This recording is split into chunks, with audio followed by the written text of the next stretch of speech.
Welcome back. Today I'm going to be showing how to load film onto stainless steel film reels. These are for developing film in stainless steel developing tanks. There are two different styles for the two primary formats of film that are used today. This one is for 120 film. 120 film comes on rolls like this. There is the film. This is developed film. And then it has a backing paper. This backing paper, it runs longer than the film, and that is to help you load and unload the film as well as keep it light tight on its spool. What many of you are going to be more familiar with is 35mm film. 35mm film was one of the most prevalent and common types of film used back in the film era before digital came along. It comes in a cartridge like this and can range anywhere from about 24 to 36 exposures per roll. On the inside, it looks like this. Some companies would tape on the film to this spool.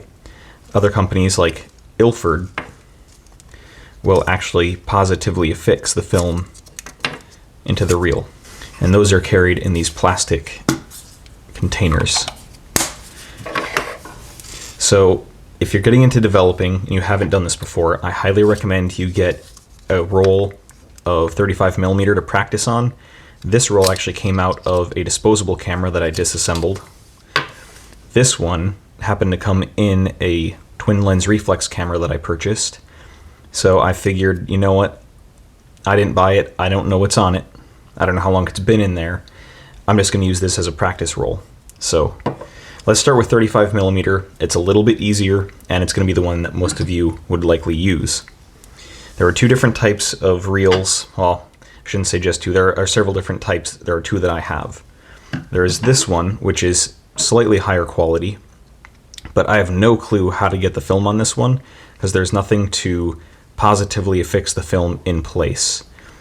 So I don't use this. With the types of spools I have, I prefer the kind with the little clip. A lot of people don't like that. I think it works very well. So first what you're going to do is, if you see where this reel terminates, you're going to want that spiral to go towards the middle. On your 35mm roll, you're going to want it to come up towards the middle so that they are, kind of curling in on each other. Then take out a small length of your film. So you want to pinch the film gently so that it sticks out a little bit. And then place that where the clip can grab it. Then use your thumb to open up the clip just a little bit as you push in. It doesn't need to grab it by much or very tightly, just enough. And then, while you're still gently pinching the film, start to rotate the spool. And by magic, the film will start to spool onto the reel. If you hear that slight scratching sound from the film, that's what you want to hear the whole way through. If you hear crackling or crunching, stop what you're doing and back up. If I didn't mention it before, this all needs to be done in darkness. This is a practice roll of film. It's already been exposed many times from me practicing, and this really is as easy as it looks. I don't have decades of experience to perfect this. The hardest part is getting the film on that clip in the dark. That's the thing you're going to want to practice most. After that, getting this thing on is quite simple.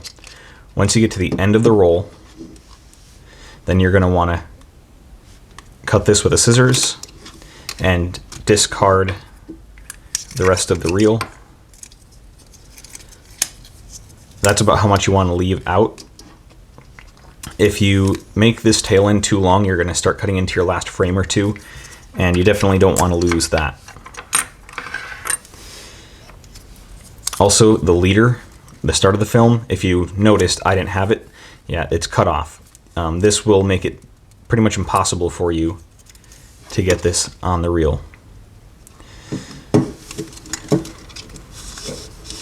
Practice this in the light as many times as you feel like you need, then do it with your eyes closed, then do it in the dark. After you feel comfortable doing it and you can do it reliably every time, that's when you can start doing it for real with your actual film that you took actual photos with. So to open up these spools for 35mm, or rolls, I guess, I don't know the exact term for that. You can use whatever you like. There are a few different options. One, which is going to be the easiest way to do it, is when you rewind the film in your camera, if it's a manual rewind camera, don't let the film come out, don't let the film retract all the way into the spool. As soon as you're pulling it back and you can hear the film come out of that take-up reel, usually it's on the right-hand side of the camera, stop. Then open up the camera. You should still have an inch or two of film remaining. And basically you're gonna, you're gonna leave it out just like you did when you got the film brand new. If you retract the film all the way into the canister, you have a couple options. You can get either a film extractor tool, which has a couple blades that you stick into this area, and it'll help pull the film out. That's one option. Another option, which is what I did, is just use a bottle opener, and you can pry the cap off. Another option, which if you have to do it, you can just kind of grab this and peel it open like a tuna can. I don't advise doing that, but you can do it. And that's really all you need to know about doing 35mm film. Again, cut off the leader. Make sure that the direction of both spools is correct. Pull out a little bit of film, get it on the clip, and then slowly work it around the reel. You want to hear that nice scratching sound. You don't want to hear crunching or grinding. And then once it's at the end, clip it off, and you're ready to go. All completely in the dark. I shouldn't have to say that, but I will repeat that. So next is 120 film. 120 film is medium format. My camera happens to be a 6x6, but it doesn't really matter what the negative size is going to be. All 120 film is going to be the same. Again, this is that paper backing. It's pretty long. Oh, what's that? Probably about 5 feet long. So this is going to be discarded at the end. When you've shot up your entire roll of 120 film,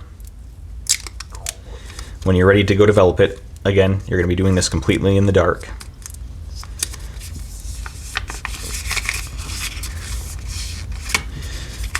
I like to have the paper roll up on itself because that keeps it more out of the way.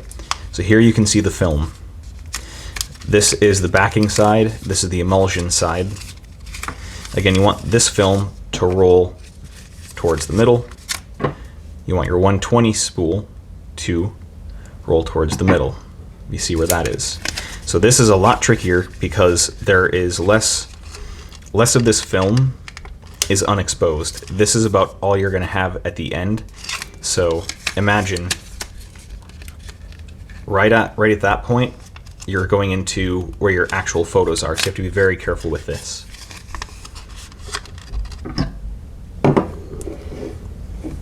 Find your clip. Then this is a little easier because the clip is bigger. It's got a little more forgiveness. And just have that barely grab your film. Now the hardest part here, especially on this 120, is going to make sure that it's properly aligned. So you want to make sure the film is completely perpendicular to the axis of the spool. If it's coming off like this, eventually it's just going to bind up on this side.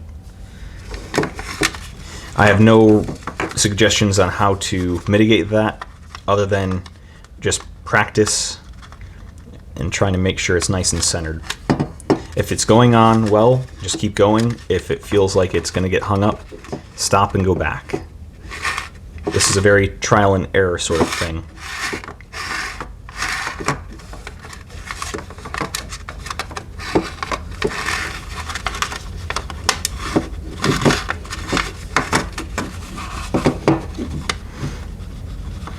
So my alignment was not good. It's wanting to bind up on this bottom side. So all you have to do is roll it back up.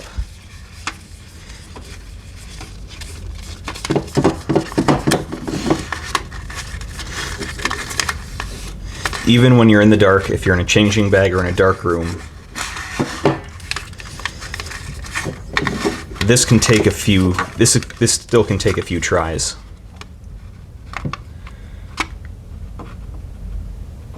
All right, I think that's better. And as you can see, this film has a few wrinkles in it, and that's just because this is a practice roll. This is the one I learned on. Usually if you get about halfway through and it's still going smooth, you got it right.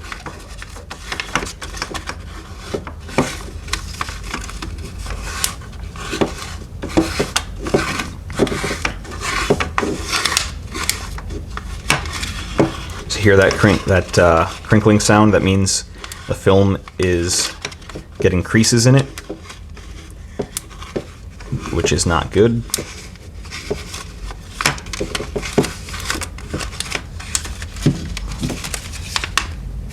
All right, here's a perfect example of what can happen. You see how this film jumped out of its track? That's exactly what you don't want.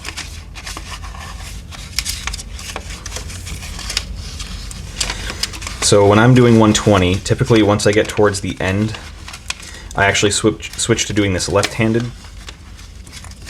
And if you're lefty, you might want to switch to doing it right-handed, because you want to have it open like this, because right here at the very beginning of the roll, you'll see a piece of masking tape. Now this is very difficult to get off. What I've done is try and get it off of the backing paper first, and then try and get it off of the film.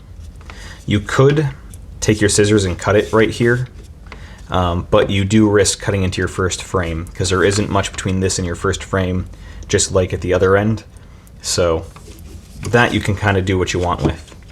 I'm not going to be doing that because I want to keep this as my practice film. Also for loading and unloading in different cameras, just to make sure that the cameras work properly.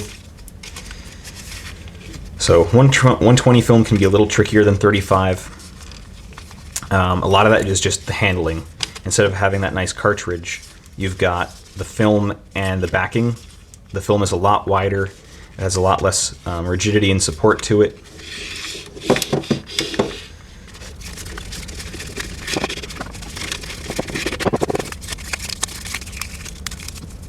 Well, that's all there is to it.